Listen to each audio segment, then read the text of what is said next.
and Crazy. And I like that we're getting Harrow back onto something. I see another Wukong here. It's become a bit standard in the LPL, but it might be going towards the gank. Catching out Xiaolongbao next on the menu. The phase breaker there. And here we go. Phase rush activated, but they turn onto the mid lane. And target selection for RNG, but the damage coming through is massive. Ruby dies first, though, and now for Harrow. How does he survive this one? With the push in mid, Xiaohu can roam across. So RNG trying to see if they can dive under this bottom lane turret. Okay, binding into land once again, this time onto Xiaohu. That might slow things down, but Wuji gets flashed on the trouble bubble, zones him back in here. Xiaolongbao waiting for the knockup, but doesn't even need it. Let's give the kill over, he says, until he doesn't. RNG with 3, Lei stuck under the turret. Ruby trying to roam down, but there's no hope in saving the Tam King. Help me, he says. Grey Shield does nothing at this level. Xiaohu picks up his second kill. Ruby going to try and come on in. He's going to walk on in. Chains of Corruption cleansed away. Xiaolongbao gets healed away. Maybe he's okay. He still has the Unleash. No, he doesn't. He used it before. Correct myself as Ruby's still chasing here onto Xiaohu. If he walks any further forward, he's going to get poked out. Into mid lane and set up the plays with no flash on Xiaohu to get away from Crazy's ult. And his ult's almost up as well, but look, no. mid, solo kill time, I don't know. Ruby says it is. Redemption to heal up, Xiaohu doesn't die. Nice power spike for the Wukong. Bit of health, bit of CDR. Well, Wuji's dead. Wuji is dead. Where's the Zoe love? That was perfect. That was just great. Luden's Echo picked up, if you didn't already guess, on the level 11 Zoe. And Rogue Warriors, they lose their 80 carry in the blink of an eye, which means Ruby's going to come up next. My God. Sleeping Trouble Bubble lands. Xiaohu has the flash, but he doesn't need to use it. Lei saves his mid laner's life. But there's more poke where that came from. Rogue Warriors need to run away. Our week of upsets is over, Hysterics. E-Star cleanly sweep their series. RNG not forcing anything at this point. They're just taking what they can get. And at the moment, that seems to be kills. Infernal, though, has spawned. And RNG towards the top side still.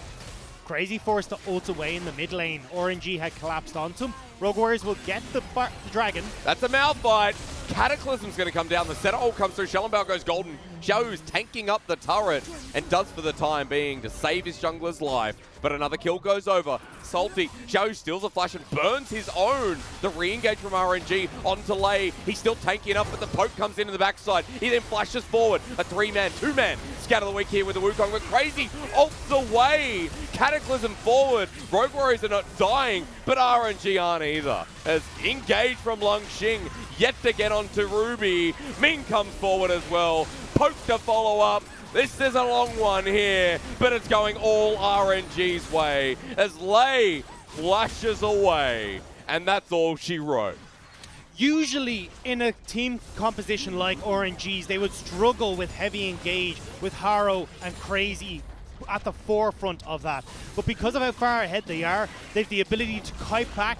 Rogue Warriors don't really find the strong engage. What you expected there? Still being collapsed on, RNG are looking to punish this. Hello, Lei. I'm going to say this. Goodbye, Lei. There's no way he survives this one. He'll go into grey health, but he's dead. Longxing joins the fray and picks up the fight on the person who tried to flank him. Crazy second ult is out. I think it might be his third ult out of there. Probably. This is falling apart for Rogue Warriors. Xiaohu in prime position now to keep the poke on members underneath the turret. That was a proto belt with Luden's Echo. Ruby at lost a quarter of his health, rather. That their AD carry does. Don't get me wrong, Uzi does a hell of a lot of damage, but Betty has been pretty decent in that respect. It's the voice that he brings to RNG, and that's what RNG are missing right now. The shot calling here has been on point for them so far as they look to get vision on Barret. I mean, I think this game has been the caveat to, talking about shot calling here. We're going to see how RNG end this one out, though. They've found the mid lane, and Xiaohu is going to go down. Rogue Warriors with a massive pick. Xiaolongbao now has to get out of there. Chains of Corruption is good, but what do you do from here? Longxing still wants to re-engage. The burst damage still comes out onto Harrow, but he survives for now. Longxing with a double cyclone onto Zhongwuji. They do find him. The rest of RNG so far ahead that it doesn't matter that Xiaohu got caught out. Rogue Warriors still lose the fight. And now even onto Ruby. Look, Longxing is big. And so is Betty. A double kill here for the 80 carry filling in for Uzi. So this is the difference. Burst damage versus consistent damage. Rogue Warriors take out Xiaohu, the burst damage is gone. Still leaves Betty with that consistent damage to carry the team fight. Rogue Warriors, though, can just poke this from over the wall and keep his attention split between Baron and between anyone who comes in from Rogue Warriors. You see, though, not the fastest of Baron taking it's relatively okay, but it's given time for Rogue Warriors to get in here. And now Crazy can find that multi-man engage we talked about. I think RNG want them to come in here. Troll Bubble not going to land, but zones them away. Lungxing goes in with the ultimate onto Ruby, eaten up by Lei yet again. RNG get off the Baron and re-engage Ruby. Very, very low and dead. The most fed member gone for Rogue Warriors. And if you wanted hope, I think that's it. Off the table. Xiaohu lives on to poke them away. Lungxing into the backline. Zheng Wuji. Oh, can't kill him yet until he does. The shield works from Ming. Rogue Warriors at least get something with the help of Crazy's ultimate. But at this point, the damage members are still alive. And Crazy just has to flash and run away. There's nobody to deal with Longxing in these fights. Even though Lei gobbles up Ruby, he spits him back out for round 2 of the Cyclone. Let's go. Let's watch a Malphite versus Zoe, but Ming's going to send him backwards. There's a Trouble Bubble. There's a fake flash. Golden. And here comes the poke damage. Now, Crazy's pretty tanky. And at this point, you'd say, oh, he's probably not going to die, but there's 3 of them here. Good dodge. Can't kill Xiaohu once again.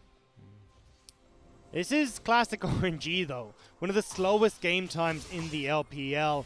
Again, we're approaching that 35-minute mark, and unfortunately, yes, they've cracked that mid lane turret, but not been able to get much more. Now they turn towards the Baron. Rogue Warriors come in tow. There's a smite available for Xiaohu, but he's not interested in that one. Lungxing in for the flank on top of Ruby. Yet again, they target this Syndra. Gobbled up, but a double Cyclone means double trouble here for Rogue Warriors. Lungxing comes out and into the fray, and Lei is going to go away yet again. Crazy's busy with Xiaohu on the back end. I believe he ulted for him, but that ain't going to be enough. 5 members on top, and Crazy will take a while to die, but he does go down in the end. Sometimes you got to use a defensive Malphite ulti, but Crazy is not doing that. Keeping Xiaohu in check doesn't deal with Longxing, this Wukong who's got Black Cleaver and Triforce. Doesn't deal with this Varus who's got full lethality and ripping apart your team. For RNG, this one was sealed in the books a bit ago, but now finally putting that nail in the coffin, that's all that matters here. As the poke to come through, they really want Zheng Wuji yet again. He's been bullied enough this game. Let him go. 21-3, 62k to 52k, and that is a 35-minute win for RNG.